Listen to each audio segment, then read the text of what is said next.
The Philadelphia Eagles go into Orchard Park and escape with a 13-12 victory over Josh Allen and the Buffalo Bills. Main takeaways from this game is that the Eagles defense continues to be a tenacious unit. With the return of Jalen Carter, the defensive line had another great showing as they sacked Josh Allen 5 times. Each of these sacks came at crucial junctures for the Eagles. The first one by Jalen Hunt that ended a Bills drive in the first half, another by Jalen Phillips who forced a fumble just after Josh Allen completed a pass deep down the field to Brandon Cooks for a huge gain that set the Bills up deep in Eagles territory. The next was by Jalen Carter, who delivered a huge hit on Josh Allen that set up a third and long situation. Another by Moro Ujima that killed a promising Bills drive in the third quarter when they were trailing by 13 points. And the final one where Jalen Hunt sacked Josh Allen to take the Bills out of field goal range. Through 3.5 quarters,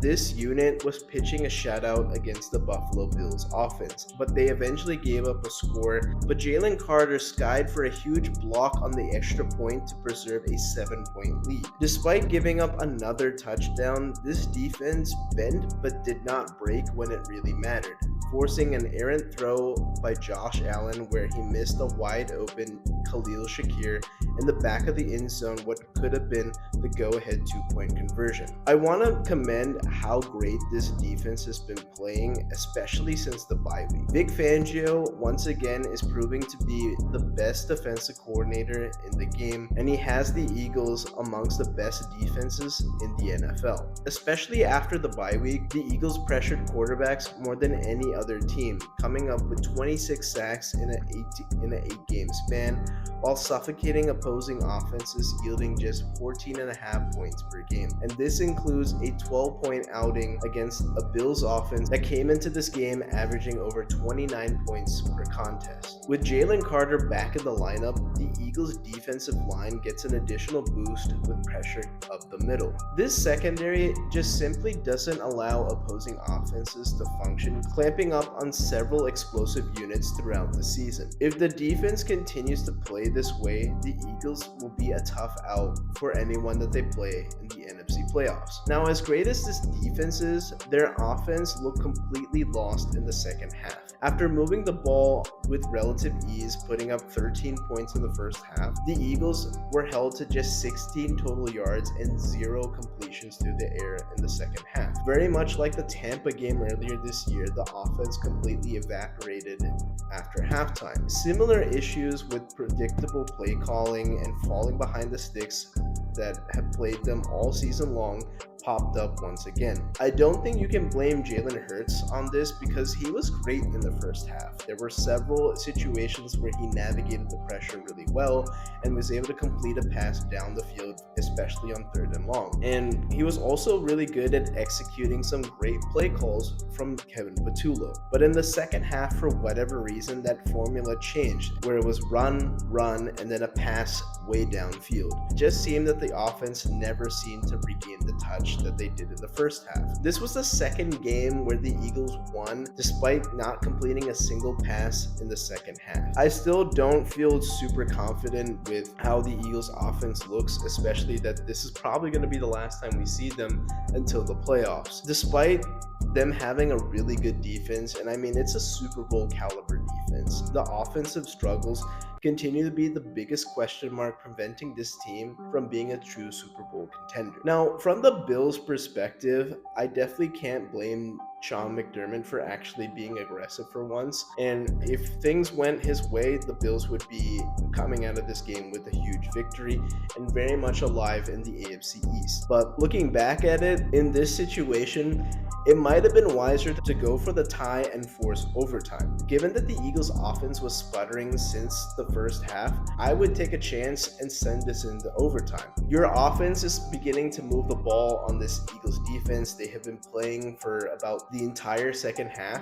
They're tired, they're gassed at this point, and if you were to win the toss in overtime, I'm pretty sure that the Eagles would continue this trend of going 3 and out. After that, all you need is just a field goal to win the game. But instead, looking back at that play call, it wasn't even a bad play call to go for the win. I really think that the pressure forced Josh Allen to panic. The next option was to hit Shakir in the back of the end zone, but with that pressure bearing down on Josh Allen, I think he rushed the throw and it was just wide of the mark. And it was really clear that Shakir was open, and if that pass was a little bit better, the Bills would be walking out of this game with a 1-point win. But there were definitely a few times where, once again, I think Josh Allen's decision making really hurt Buffalo. The fumble in the first half was just Josh trying to do too much. You already have the ball in Eagles territory, and the pressure is already breaking down whatever play could have even happened downfield.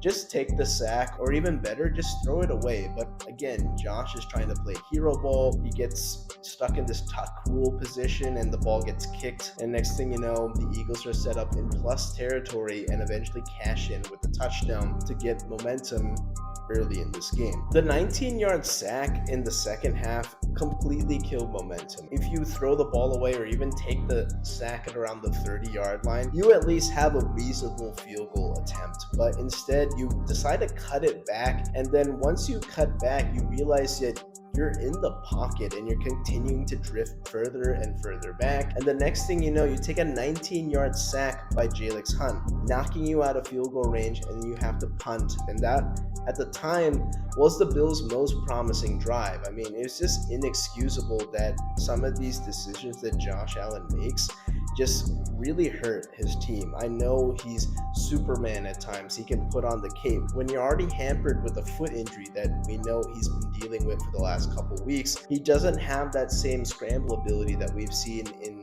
seasons past or even earlier this year. So there do come times where, Josh just has to be smarter with the ball and throw it away and live to fight for another down. But we see this throughout his entire career, the hero ball, trying to do too much, and it cost the Bills in this game. And while Josh did everything he could to put on the Superman cape and rescue the Bills to another improbable win, he simply just doesn't have enough help. When you think about the Bills roster, I mean, how many great players do they have outside of Josh Allen? I think outside of James Cook, can you even name 5 great players on the Bills roster? And I think all of this comes back to GM Brandon Beane. Ever since he traded Stephon Diggs, which I think was a necessary move, they needed to part ways at that time. But we haven't seen the Bills replenish that talent. They took a swing with Keon Coleman in the second round, but he hasn't been a guy that's panned out. I mean, for a second round draft pick just a season ago, you need that guy to be on the field and be an active contributor to the team, but he hasn't worked out.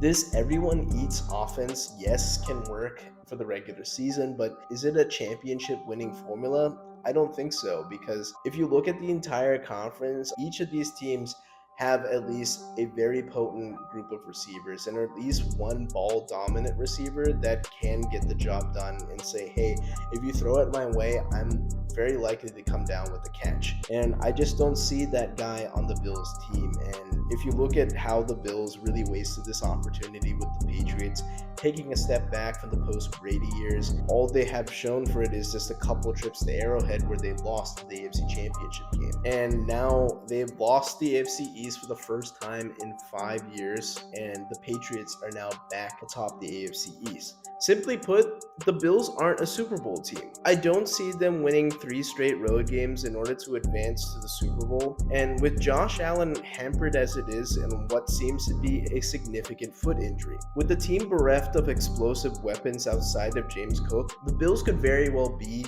a first round exit.